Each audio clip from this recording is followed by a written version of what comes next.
Hello, my name is Stephanie Chivers and I teach people how to stop drinking and start living. So this is a series of videos I've done for you that are really quick and really simple to give you the information you need to make an informed choice about your drinking. Okay, so don't turn off. I am not the fun police. I don't preach abstinence either. I just want to give you the facts so you can make an informed choice about your health.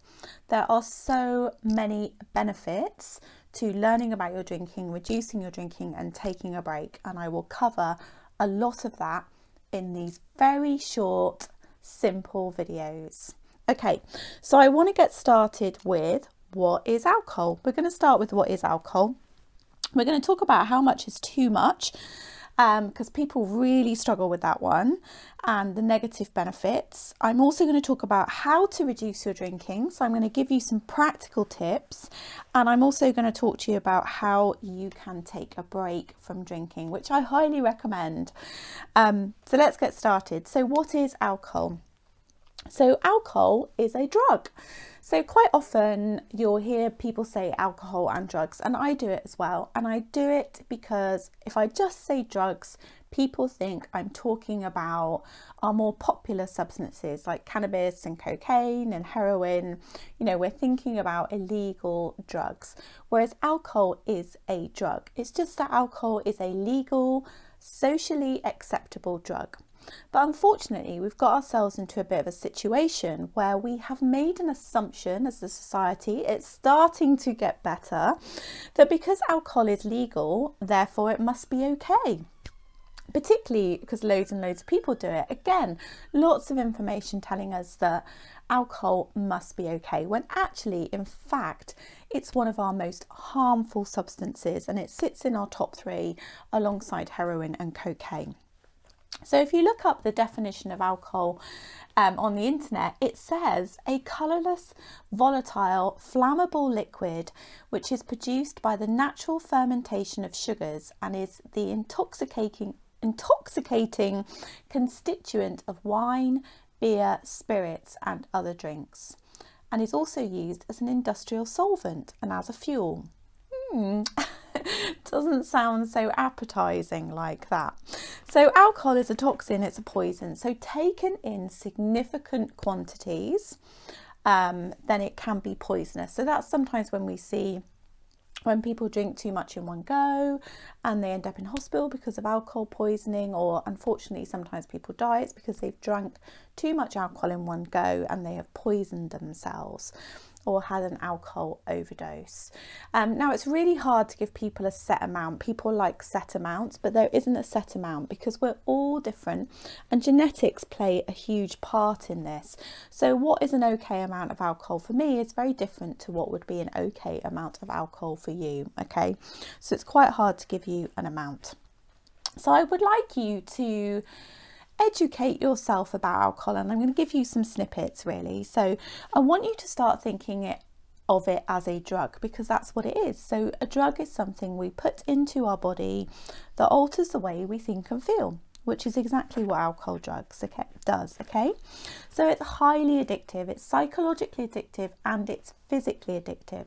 So one of the there's 2 key points I always want people to know about alcohol. One is the alcohol poisoning and overdose one. So if you drink too much alcohol in one go, you are at risk of alcohol poisoning or overdose and can be fatal. The other one is if you drink daily over a period of time, or you regularly have quite large binges, then you are at risk of a physical addiction to alcohol. And then if you stop suddenly, you could go into a physical withdrawal. Now, physical withdrawal symptoms are sweating, shaking, anxiety, paranoia, hallucinations, whole body shakes, seizures, psychosis, and they can be fatal. And that's why I'm really passionate about making sure that people understand about alcohol. So it's hard to say what is an amount that somebody would be physically addicted to, but I would be concerned about anybody drinking 2 bottles of wine a night, 8 to 10 pints, that type of thing. It might be a little bit less than that. Sometimes it might be a little bit more. It depends a lot on your gender, but also your size and your ability to metabolize alcohol. So there's so many factors. Also, if you're a binge drinker, so if you're somebody that say drinks Friday and Saturday and likes to party, but you drink a lot when you party and you stop suddenly and then you notice that you start sweating and shaking, that is the physical withdrawals as well. So if you could drink less, then that would be a lot safer. Okay, so there's a few key points there. Alcohol is a drug. It's a toxin, it's a poison. It's a highly addictive substance, physically and psychologically, and it carries the risk of overdose, poisoning, but also the risk of physical addiction, and then with that withdrawal, which can also be fatal. So I just like to get those things in there straight away. Okay. Now the other thing with alcohol, which is so we talked about it's a legal substance, it's a huge part of our culture. So there's a huge part of habit associated with our drinking. So most people that will be listening to this, alcohol will have been around since you've been born, and it will have been an accepted part of our culture. So a baby is born, we celebrate with a drink. Somebody has a shock, we offer them a drink. You get the job that you want, you have a drink, you toast at the wedding. Alcohol is really, really ingrained in our society. Lots of bars, alcohol is sold in supermarkets. You can pretty much buy alcohol anywhere. And it looks great, doesn't it? Sort of all the lovely bottles and the labelling. And the labels don't actually give us any nutritional information at all. So hopefully what we're seeing now is at least the units on our bottles of alcohol if we're buying it in the supermarket. Obviously we're not getting that if we're in a bar. So there should at least be units on there, but there is no nutritional information or any sort of health warning information. So we can be fooled into thinking that actually alcohol is okay when it isn't. Okay, so that's a huge part of it as well. The information that people are starting to see now is getting better. We're getting a lot more factual information out there, but you still see the odd bit of misinformation out there. So one of my favorites is, and please feel free to ask me questions, I'll make sure you've got my email so you can ask me questions. One of my favorites is, I drink the red wine for the antioxidants. So let's just be really clear. So to get the benefit of the antioxidants in red wine, you would need to drink a barn full of red wine, which would kill you. Okay, so that's a classic example of one of those sort of weird little alcohol myths that we either see in the newspaper or a magazine, or in Facebook popping up in our news feed. So there's a lot of misinformation out there. Okay, so most of the negative effects that we tend to see, sort of low level ones, is alcohol will impact on your sleep. So one of the most common things I hear is, I like to have a drink, it helps me relax and it helps me get off to sleep. Okay, it might do, but let's be really clear here. So alcohol impacts on your ability to have good quality sleep. Okay, so you won't be getting good quality deep sleep if you are drinking.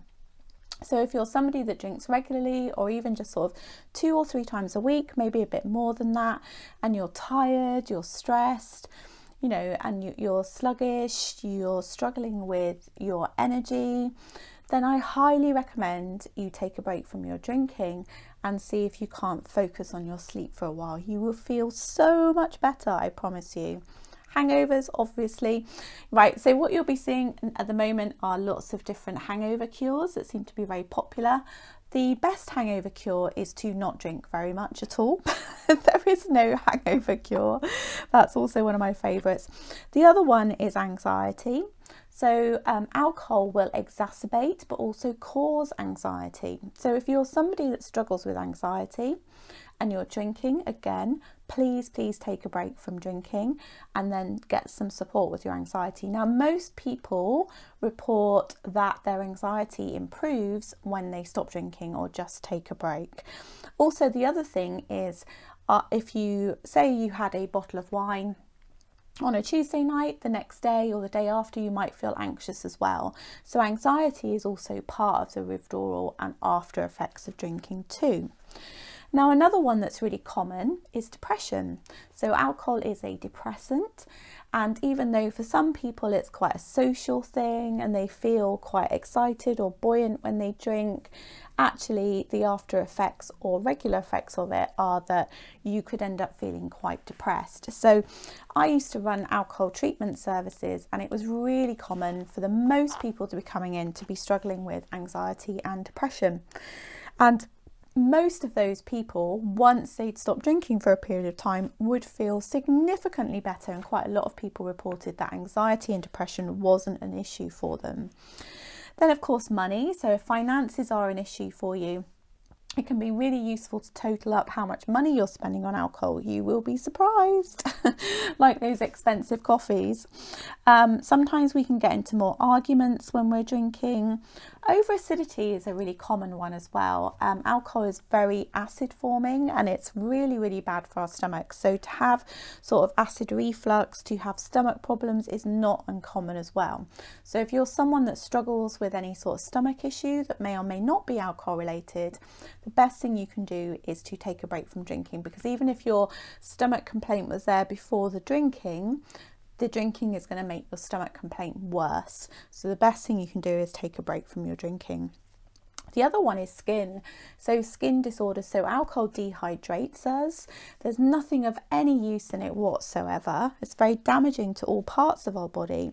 So if you drink regularly, it's not uncommon for people to have skin problems, eczema, psoriasis, things like that. And actually what people find is that when they reduce or take a break from drinking, that their skin gets better. Okay. Sometimes people get into trouble with their drinking, so it can be at risk of criminal records, drink driving, things like that. So something that's a little bit common, I'm sure people are a bit more aware now, is if you drink, say you went to a party and you drank a couple of bottles of wine, that's 18 units. And don't worry, I'll come on to units. And how your body processes units in the morning, you could still be over the limit. So we will talk about that a bit when we talk about units. Obviously it can impact your performance in the bedroom as well, and your behaviour. So a really common one is when people are drinking, they say things or do things or behave in a way that they wouldn't do normally. And it's quite simple that if you don't like the way you behave when you're drinking, then the best thing to do is to not drink. You will not behave that way when you're not drinking. Okay, now that's some of the low level stuff, but if you drink regularly or you drink significant amounts, or you are a binge drinker, now again, I can't be specific on amounts or lengths of time because genetics play a huge part in this, and also how you look after yourself as well plays a part in this.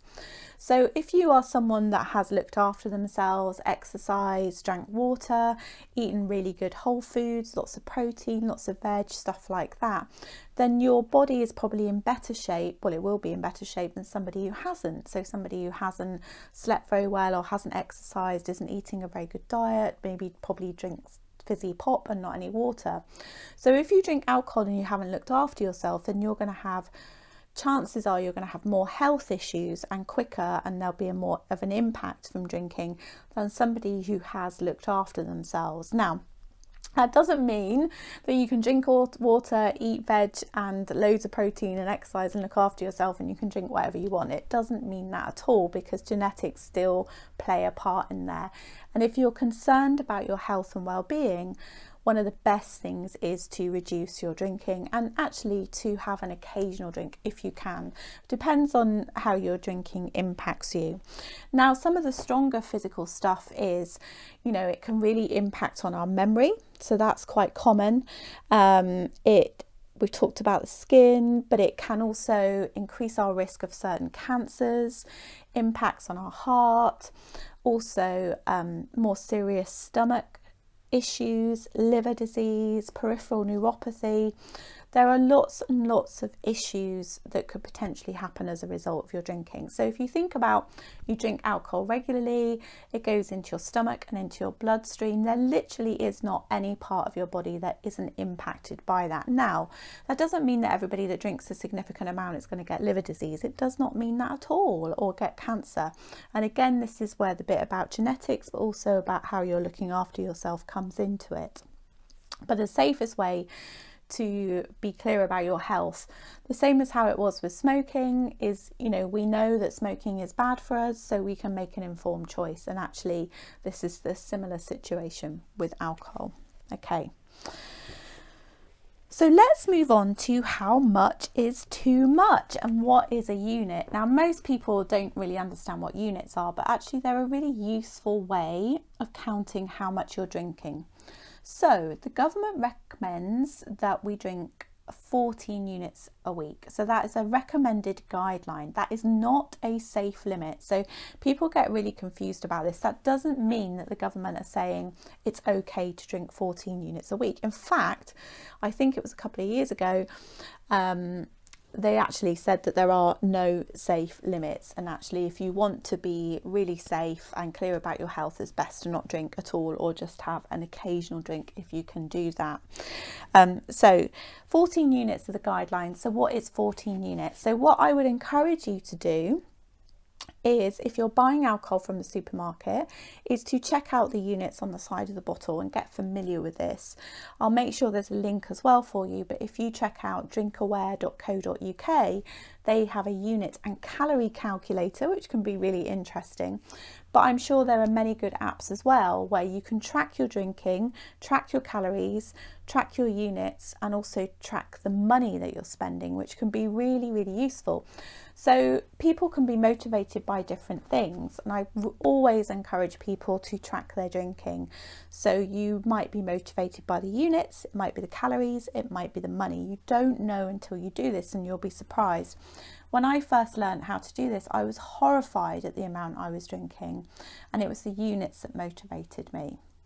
So get really clear on how, what a unit is for you. So to give you an example, a pint of beer is about 2.2 units. Now that's a standard 4% beer or lager. Now obviously there are stronger ones and there are weaker ones, so that just gives you sort of an average 2.2 units. So think about if you had say 5 or 6 of those in the week, that would be within the recommended guidelines. Now that's also 182 calories for a pint of beer. So that's quite a lot of calories. So if health and fitness are motivating to you, it can be useful for you to be aware of the calories as well. Now a glass of wine, so a standard glass of wine, which is 175 ml, which is a medium glass of wine, is 2.3 units. So less volume, a bit stronger. So also check on your bottles, you'll have the ABV, which is the alcohol by volume percentage. So, your beers and your lagers are quite low percentage, sort of around 4%. And then wine is traditionally about sort of 12%, although we are getting some lower percentage wines now, sort of 7 or 8%, which is great.